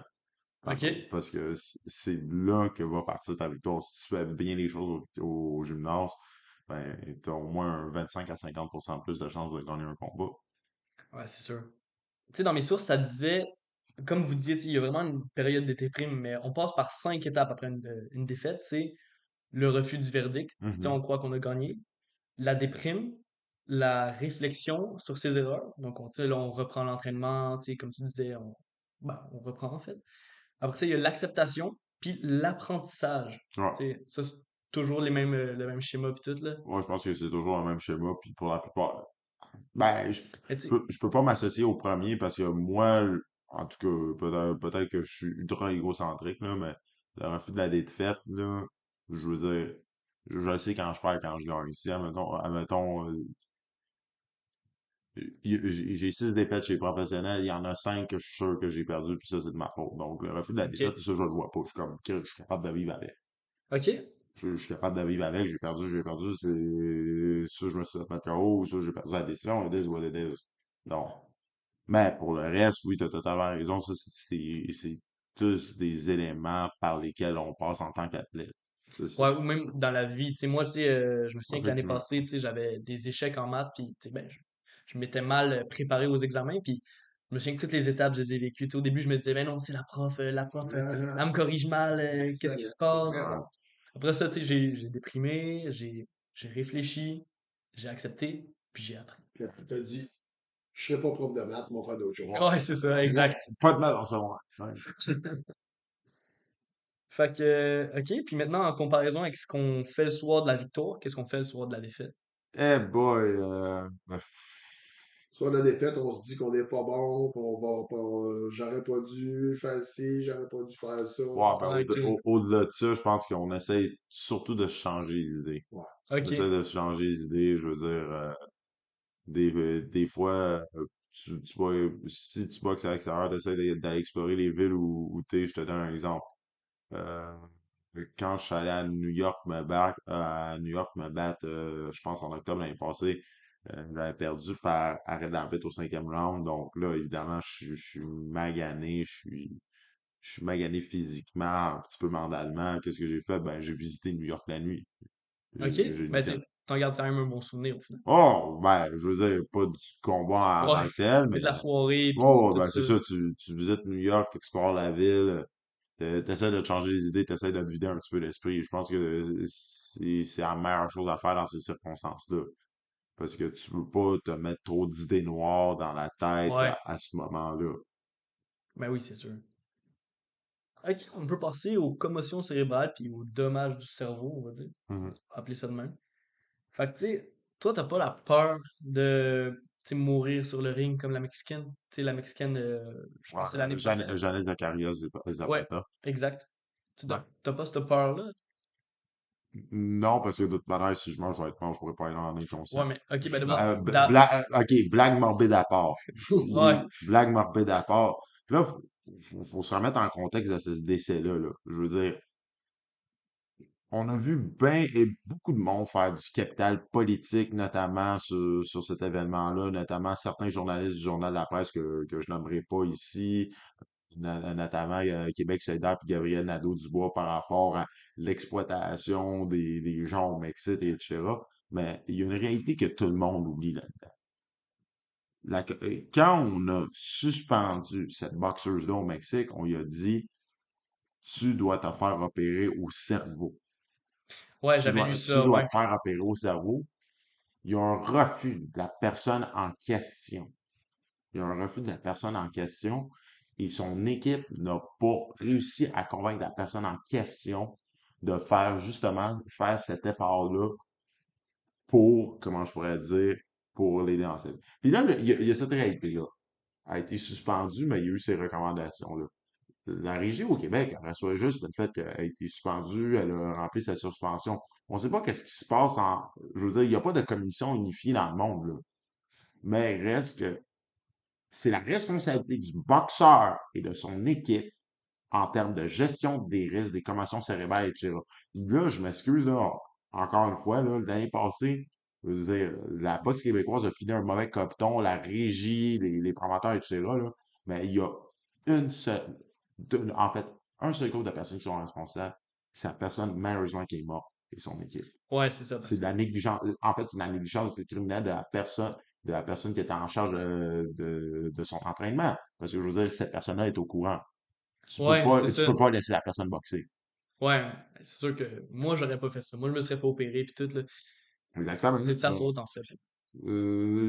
On veut pas le dire, on veut pas le dire, mais c'est réellement ça, là. C'est Ouais. surtout pas la faute de la fille qui l'a affronté. Ouais, parce que Exactement. ça, c'est le sport. C'est On surtout connaît pas les la risques. fille, pas de la faute c'est pas la faute de l'arbitre, c'est pas de la faute tu sais, l'arbitre, M. Padula, Mais fait un non, mais bon non, job. mais non, La hein. fille, Marie-Pierre Roule, après l'avoir Écoute, ébranlé, elle s'est reculée pour pas y en donner un autre. On se Ouais. souvient. Je veux dire, c'est c'est un regrettable accident. Mais ça aurait Ouais. pas été évité. qui aurait pu être évité comme dit Kenny parce que la fille et son entourage étaient conscients de sa propre condition. C'est ça. Exactement. C'est ça. Donc, pour répondre à ta question, non, j'ai pas nécessairement peur. Je veux dire, moi, je suis. À cause de cet événement-là, ils ont resserré les règlements pour certains boxeurs au Québec, dont moi, là, mais c'est quand même du deux poids, deux mesures, là. Je veux dire, moi, je dois avoir un neurologue pour avoir ma licence, alors que plein d'autres boxeurs, non. Pour une raison que j'ignore. Mais je veux dire, moi, le jour où est-ce que mon neurologue va me dire, ben, malheureusement, il y a quelque chose de problématique au cerveau, tu ne pourras plus boxer. Toi, tu vas accepter ça. Non, ben, Ben, t'as pas le choix. si t'es une personne rationnelle, tu l'acceptes, puis ça finit là, là. Ouais, ben ouais. Les commotions, c'est encore un peu comme je te disais tout à l'heure. Les boxeurs, ils pensent plus ou moins à ça. Moi, j'aime ça, faire de la boxe, je veux me battre, je veux faire un Exactement. combat. C'est l'entourage, c'est le frère du boxeur, c'est le père du Ouais. boxeur, c'est son entraîneur, son meilleur chum, sa blonde. Exactement. C'est eux qui vont Kenny, nous. là, doit avoir 92 personnes autour de Kenny. Puis je fais partie de ces 92-là qui sont fatigants, qui disent Kenny, arrête donc, Kenny, t'as pas besoin de faire ça, t'es un prof de cégep, t'es un gars intelligent. Quoi, la boxe, c'est-tu juste fait pour les nonos? Mais non. Mais on est quatre parce qu'on aime Kenny, puis on se dit, t'as pas besoin de ça. Mais lui, il aime ça. Il boxe pas pour l'argent, Kenny, là. Il boxe pas pour l'argent, là. C'est pour l'amour du sport. Il aime ça, puis c'est un défi qui se lance à lui-même. Ouais, Puis c'est ça. là, depuis le temps que je le connais, il veut se prouver à lui et à prouver aux gens autour qu'un gars intelligent et un intellectuel a le droit d'aimer la boxe aussi. Ouais, ben Puis ouais. laissez-moi pas. Puis Félix Langlois est un petit peu comme ça. Tu sais. Ouais, je fais la même chose. C'est pour ça que vous deux, je pense que vous pouvez bien vous entendre aussi, Ben parce ouais. que vous êtes deux gars super brillants qui aiment la boxe. Puis Kenny, je pense qu'il passe pas un mois sans que quelqu'un de son entourage lui demande pourquoi il boxe. Tu sais. Ouais. OK. Mais moi, j'ai accepté parce que j'aime beaucoup ce gars-là, puis je sais qu'il aime ça. Puis si un jour, je pense que ça devient dangereux pour lui, là, je vais prendre un meeting, puis on va aller super ensemble. Ben ouais, ben ouais. Mais moi, toutes les fois que je dis à Kenny, ah, pourquoi? Ben, parce que j'aime mon petit Kenny, puis je veux pas qu'il reçoive des coups, mais je trouve pas que c'est dangereux pour lui, Ouais. honnêtement. OK. Si je trouve que c'est dangereux pour lui un jour, on va aller souper. OK. Puis tu sais, je sais pas si t'as déjà entendu parler de la démence pugilistique. Ouais. Ouais? Joystick Dementia, ouais, je sais OK, quoi. ouais. Tu sais, tu le ressens pas encore? Non. Pas du tout, rien? Non. Ah ouais, parce que, tu sais, tu peux avoir tu sais, au début, c'est des petits trucs, c'est des changements d'humeur, c'est tu sais, des petites pertes de mémoire, des changements de comportement. Ça, c'est plus quand t'es avancé, les changements de comportement, là. Mais tu sais, genre, ça prend comme trois commotions cérébrales pour, genre, avoir la démence pugilistique, puis avoir des pertes de mémoire, des pertes de coordination, puis tout ça. Toi, tu ressens rien de ça, puis... Écoute, peut-être que je l'ai, mais j'ai jamais été vraiment en bonne coordination. J'ai jamais OK. vraiment été bon là-dedans. Deux, j'ai toujours été dans l'une, puis j'ai toujours eu des pertes de mémoire. Donc là, je suis comme, depuis que je suis petit, est-ce que je suis tombé trois fois dans un escalier quand j'étais jeune? Ouais. Ben, peut-être. Donc, j'ai jamais réellement vu de différence par rapport à ma personne entre le moment où j'ai commencé à boxer puis aujourd'hui. Ça, c'est une réalité. OK. Moi, je pense que le cerveau, la boîte crânienne, comment elle protège le cerveau de chaque humain, on dirait que c'est différent. Exactement. Je vais nommer Parce que... aucun nom ici aujourd'hui, là, mais je peux te dire que j'ai connu des gars amateurs. Une expression de mon abatch, on dit il est punché. Un gars qui OK. est punché, c'est un gars qui dit il va se mettre à parler comme ça un petit peu, puis là, tu sais, oh, il est plus slow. tu vois dans la façon qu'il va marcher un peu, puis il n'y a pas beaucoup d'équilibre. Ok. Oh, lui, il est punché. J'ai vu des gars, après 4-5 combats amateurs, être punchés. Puis Ok. d'un autre côté, j'ai un collègue avec qui je travaille. Lui, je vais le nommer parce qu'il a 3 victoires, 33 défaites. Chez les poids lourds, Stéphane Un Brutus Brutus Tessier. Tessier. Puis tu Shit. parles avec, puis c'est comme si ce gars-là avait jamais boxé. Ce Il gars-là, y a, il y a un menton, il y a un vraiment il bon est pas menton. punché, Stéphane Tessier. Il est intelligent, tu jases avec, il est le fun, il est brillant. Puis il a fait 36 combats de poids lourds. Ouais, c'est ça. Et pas contre n'importe qui. Il s'est battu contre Ouais, Povetkin. Alexander Il s'est Povetkin. battu contre des champions du monde, ce gars-là. Ok. Puis il a 33 défaites, puis il est pas Ouais. punché. Fait que le cerveau, comment il est fait, je le sais pas. Comment que la boîte crânienne protège le Il y a cerveau. des différences. Il y a des Ouais, parce que, tu différences. Parce qu'il y a des gars après 5 combats qui sont punchés, puis d'autres après 45 combats qui sont pas punchés. sais, même moi, genre, je trouve que j'ai quand même une sensibilité, on va dire, aux commotions cérébrales. J'en ai fait comme 4 dans ma vie, tu sais, des accidents de scooter, tu sais, Mhm. des plaquages, des affaires en tout cas. Puis je trouve que je le ressens des fois, tu sais, plus de perte de mémoire, tu sais, des changements d'humeur un petit peu. Tu sais, ben, tout ça, ça peut être lié soit à ça, soit à l'adolescence aussi. Fait que c'est pour ça qu'on Ouais. hésite encore. Mais avec ma blonde, après mon accident de scooter, c'est là qu'on a réalisé que peut-être qu'il y avait il y avait un petit quelque chose. Tu sais, peut-être que je commençais à changer un peu. Mais on sait pas, tu sais, j'ai pas passé l'examen puis tout pour savoir si c'était vraiment, tu sais, de la démence pugilistique puis tout, là, Les mais commissions, les commotions cérébrales, c'est un sujet extrêmement sensible parce que, je veux ouais, dire, il y a différents types. On sait jamais les effets que ça peut avoir sur chaque individu. C'est tellement relatif. Je veux dire, j'en ai déjà eu suite à des knockouts à la boxe, mais je veux dire, la manière que le coup de poing va m'impacter moi et peut-être le coup de poing va vous impacter vous ne sera pas la même. ouais, c'est ça. Donc, je veux dire, c'est ça qui devient touchy, parce il y a un protocole de gestion des commotions cérébrales, notamment dans des sports comme la boxe olympique. Un protocole qui, malheureusement, n'est pas encore suivi à la lettre par tout le monde, mais Ok. qui peut, comment je pourrais dire, permettre de réduire les risques de se rendre peut-être à long terme à quelque chose comme la démence pugilistique et avoir des gars de 5 combats amateurs. 5 combats amateurs, c'est rien, là. Ouais. Si t'es punché après 5 combats amateurs, ben, prends ta retraite. Ouais. Prends ta retraite. Ouais, il est temps. Tu sais, toi, c'est ça que tu disais aussi, un moment donné, on parlait, puis tu disais, t'aimes pas ça regarder des combats ou juger des combats inégaux. Tu sais, Ouais. quand tu vois quelqu'un qui a 5 victoires, 7 défaites, tu sais, Ouais. contre un gars qui a 30 victoires, 2 défaites. Mhm. Toi, tu disais que t'aimais vraiment pas ça. Tu sais, peux-tu nous expliquer pourquoi? En fait, moi, à la base, je suis un homme de cœur, puis je trouve que c'est ridicule de se servir d'un être humain pour en faire monter un autre. Tu sais, Ok. je sais que la boxe est ainsi faite, mais on regarde une organisation que je nommerai pas, qui s'appelle la UFC, Ouais, j'allais la nommer. et qui, eux, vont rarement donner un gars de 22 victoires, 2 défaites à un gars de 15-15. Premièrement, il n'y en a pas de gars de 15-15 dans l'UFC. Il y en a. Ouais, Ben oui, il y en a. très rare. Il y en a, mais là, c'est parce qu'en même temps, là, fais attention parce que là, tu es en train de comparer une ligue dans un sport Oui, oui, oui. versus un Oui. sport. Je vais revenir à la question de pourquoi tu n'aimes pas ça. J'ai vu, avant d'être juge, j'ai été inspecteur un peu dans les vestiaires pendant 6 mois. Puis là, je voyais un gars se préparer, puis je voyais qu'il était pas de calibre du tout avec le gars contre qui il allait se battre. Puis ça me faisait de la peine. Ça me Ouais, c'est c'était ça. un Tu sais peu. que ça va mal se Et je passer un disais, peu. ce gars-là, là, il n'y a pas d'affaire dans le ring avec tel gars ou tel gars. Mais Ouais. il est parti de chez eux, il a pris l'avion avant hier, il s'en vient ici pour faire 1200 pièces, 1500 pièces. Il va manger des gros coups, puis il va s'en retourner chez eux. J'aime pas ça. Mais en même temps, Ben, c'est comme ça souvent que les fiches se montent. Puis s'il y avait eu, si on pouvait, s'il y avait une grande réforme de la boxe, moi j'aimerais y participer, évidemment. Il y aurait des carrières qui seraient beaucoup plus courtes, mais il y aurait moins de gars comme mon ancien protégé, Martin Desjardins, qui a fini sa carrière 7 victoires, 23 défaites, 5 nuls.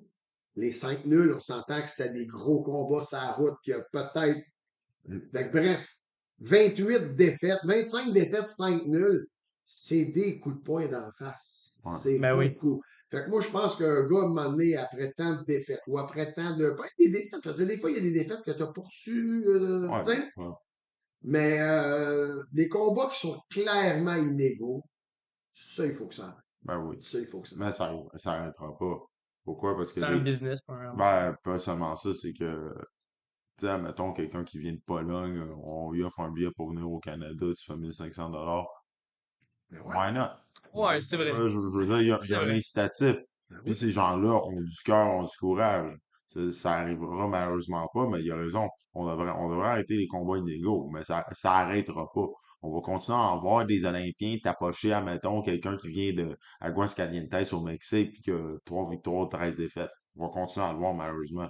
Mais qu'est-ce qu'on est en train de dire, c'est que, écoutez, ils assument les risques, donc ça ne nous dérange pas s'il y a quelque chose de mauvais qui arrive. Ouais, c'est ça. Tout le monde connaît les risques. Tout le monde. Exactement. Donc, c'est un petit peu insidieux, puis on essaie de camoufler ça sur le fait qu'il y a une récompense monétaire, mais en même temps, comme je dis, on a déjà vu des Olympiennes ou des gens bien classés en boxe olympique, là, admettons, troisième au monde, taper sur quelqu'un, admettons, qui, je sais pas, faisait son chiffre la semaine passée au Taco Bell de San Diego. Ça fait Ouais. comme, C'est c'est ça. pour genre 1000 $. Fait comme, si cette personne-là est vraiment si bonne que ça, admettons, a été troisième au monde chez les amateurs, pourquoi on la met pas contre quelqu'un en partant C'est qui ça. a plus d'allure? Ouais. Ouais. Ça serait respecter un petit peu plus, ça serait en Ouais. plus respecter un petit peu plus l'amateur payant. Parce que moi, je m'excuse, là, je ne suis pas stimulé par le fait de voir des très bons boxeurs affronter des gens outclass. Tout à fait. C'est comme ça, mettons, on regardait le Canadien de Montréal jouer ses 82 games dans la saison, mettons, contre les Pétroliers de Laval dans la Ligue de hockey senior du Québec. Ouais. Ok, ouais, c'est ça. C'est ça, là. En fait, c'est un peu ça. C'est littéralement ça. Mais comme je leur donnais mon exemple du tennis tout à l'heure, c'est que il y a des coups de poing dans la face. C'est ça. Ouais, c'est ça. Le Canadien bat les pétroliers de Laval Ben, 17-2. les Pétroliers vont essayer d'assommer les Canadiens, C'est par sûr qu'il y a exemple. des coups de bâton qui vont se donner. Ouais. Il y a des coups de Sherwood, là. Mais c'est ça, c'est que la boxe, ça revient toujours, hein, il y a des blessures physiques. Et le Ouais. gars qui est champion amateur, le gars il était aux Olympiques, il a fait quatrième au monde. Là, il passe pro contre Joe Blow, 2 victoires et 4 défaites chez les amateurs en Pologne. Puis lui, là, il se fait offrir un voyage au Canada. Là, on va te donner 1500 piastres. D'habitude, les premiers combats, des fois, tu as 800, tu as 1000 piastres. Là, on va te donner 1500. Billet Canadien. d'avion. Ouais, c'est ça. Billet d'avion, 5 jours à Montréal. Le gars, il dit à ses jobs, à shop, je vais aller, moi, là, je gagne 300 par semaine ici, là. Je vais aller faire 5 fois mon salaire pour un combat de 4 rondes au Canada. Les gars disent, vas-y, gros, Ah, vas-y. moi, je me prends tout le temps mon genou à terre. Fait que là, il arrive ici, il veut se faire rappeler, lui. Il veut que le promoteur, il en redonne un autre combat. Fait qu'il va pas se pitcher à terre au premier coup de poing. Il va tout donner. Ben ouais. Finalement, il mange une maudite volée, il s'en retourne chez eux. Puis s'il a bien fait, ben effectivement, le promoteur, il le rappelle des fois. Il se tape un deuxième, puis un Ça, troisième ça fait voyage au une, Canada. ça fait une carrière, on va dire ça de même. Ah, ouais, il y en a qui vivent de même, hein. Ouais, ouais, ouais, ouais. Mais c'était une vie risquée. Mais bon. Ouais, bon, C'est bon commentaire. Bon, ben, je pense qu'on a fait le tour. Bon, bien. Ben, merci d'avoir suivi le podcast, puis merci à vous, mes invités. Ben, moi, j'ai une question pour toi avant de finir. Ouais, vas-y. Petit résumé, là. Tu étais déjà un bon connaisseur du monde de la boxe, mais qu'est-ce que Ouais. tu as appris aujourd'hui? Ben, j'ai surtout appris, tu sais, dans le fond, la boxe, je connais ça, mais je connais pas ce que ressentent les boxeurs. Tu sais, l'intérieur du monde de la boxe. Puis c'est ça que je voulais apprendre. C'est ça que j'avais dit à mon prof, moi, c'est ça que je veux apprendre, puis je l'ai appris. Mission accomplie. Ouais. Ouais, ouais, mission accomplie. C'est cool. En même temps, tu le connais verbalement, mais il faut que tu le vives. Ouais, c'est sûr. Ben, je vais le vivre. Ouais, mais là, il dit qu'il a fait 4 commotions. Il ne faut pas y en donner un autre, là. Ah, ben, je vais le coacher. Ah, Je vais gagner. peut-être que c'est lui qui va donner des commotions. Il y a C'est ça. il y a ça. Moi, je pense qu'on devrait organiser un sparring un jour. Kenny Moi contre lui. et lui. Ouais, mais je Kenny pense qu'il a et peur de moi. Félix. Ah oui, ben, Ouais, ça ben se oui. peut, ça se peut, ça se peut. Ouais, là, Surtout les gauchers, ils n'aiment pas ça se battre avec les gauchers. Là. Fait que c'est ça. Là. c'est bon, je vais m'en rappeler. C'est bon. Donc, merci de m'avoir écouté. À la prochaine.